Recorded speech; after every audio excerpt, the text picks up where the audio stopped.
Hey Clear Lake peeps, Ross England here with Clear Lake Guide Service and your Clear Lake report for August 9th, 2023. Some beautiful weather this week. Temperatures dropped a little bit, especially the morning lows, the afternoon highs. Still cooking. I mean, yesterday was 90 and change. I think today is supposed to be in the same range, so that's a very refreshing change compared to next week when it's going to be 100 plus almost every day. So what's happened is the morning lows have gotten down into the 58, 59, 60 degrees. So we've seen a little bit of cool down in the water temperature, but not much. What I've seen this week is a low of about 77 and a half and a high of about 80 and a half. So that's the start of your particulars for this week on the lake. Going to spend some time talking about the water color and condition and try to answer a few questions from last week's video.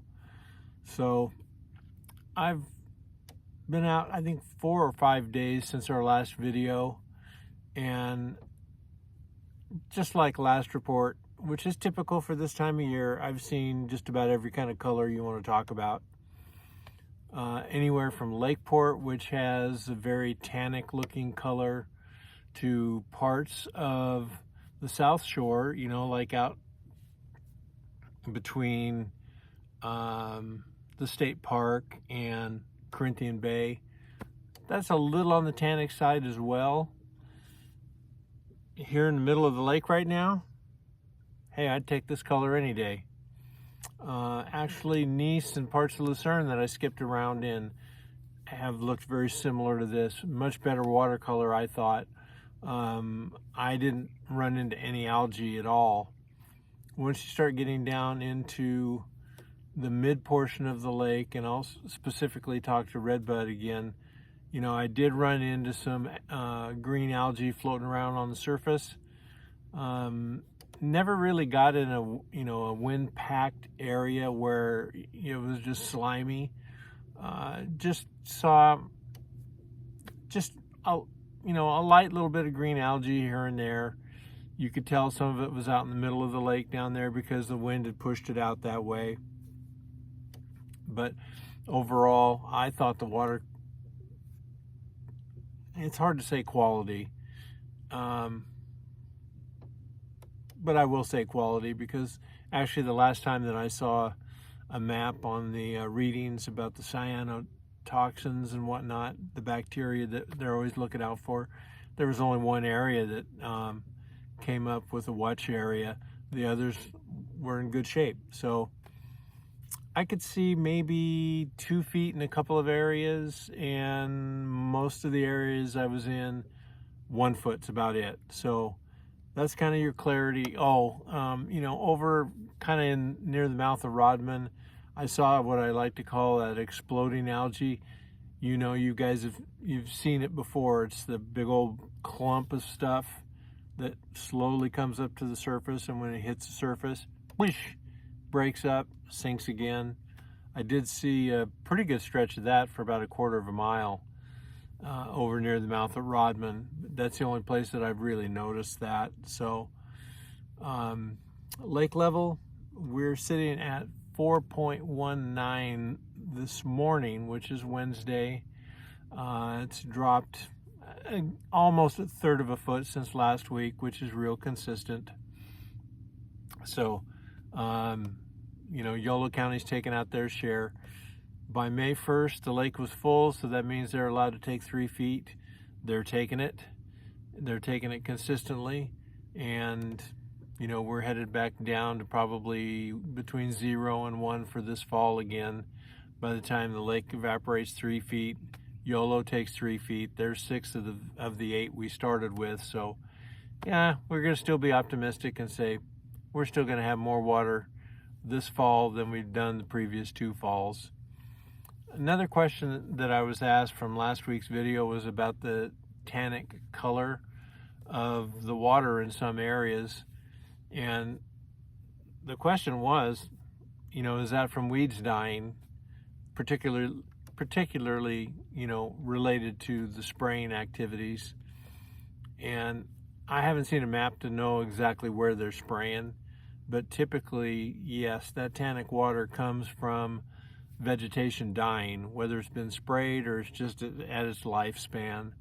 So that's just something that happens, and that's that tannic water looks kind of coffee colored. I generally try to avoid it, but the last couple weeks we've caught fish in that stuff. So what are you going to do? They're where they are.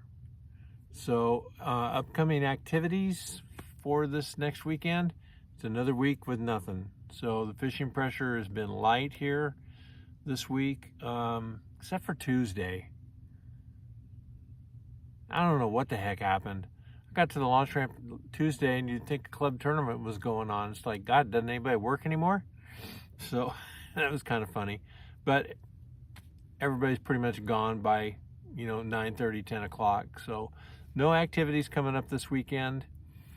Fishing, I'm going to rate as not bad. I can't go great. I can't go good.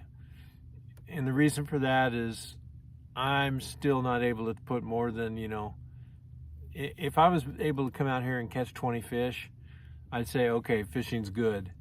I've been stuck on numbers around 9 to 11.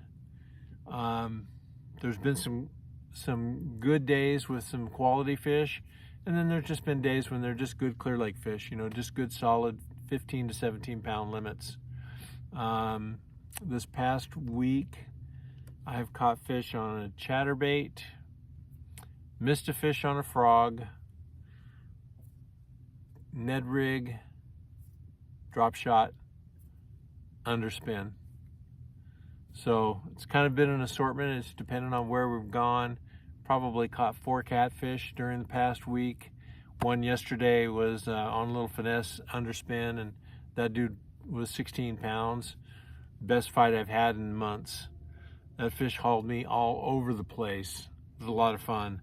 So it's, I think there's guys who are still on these glide bait fish that, they're finding a school and beating the heck out of them, and it works. One of the days this week that I was out, I went about an hour and a half, 2 hours without getting bites, and then caught 8 fish and 8 casts on 3 different baits, and then went another 2 hours without getting a bite. I left those fish primarily just because I have a guide trip tomorrow, and I want Brad to have an honest shot at getting into them, but who knows, somebody may be on them and they may have moved, and that's kind of the story with what's going on. The frogfish was complete accident. I just got into an area where I saw a little bit of weeds on the surface, and typically when I'm looking for frogfish for client trips, I don't sit there and work the frog. I just cast it out and crank it back over the tops of that stuff. Those fish will come up and blow up on it. They'll hardly ever get it. I don't want to hook them and I don't want to horse them out. All I want to do is have them show themselves and show me an area that looks good.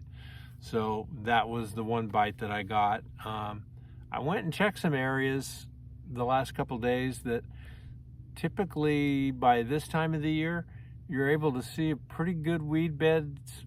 Some of it's already on the surface, but at least the watercolor is good enough to where you could actually see stuff that's maybe a foot under the surface from a distance. And I had a real hard time finding that stuff. So according to my electronics, there's not nearly as much weeds in some of those areas. And, that's just a phenomena that occurs from time to time.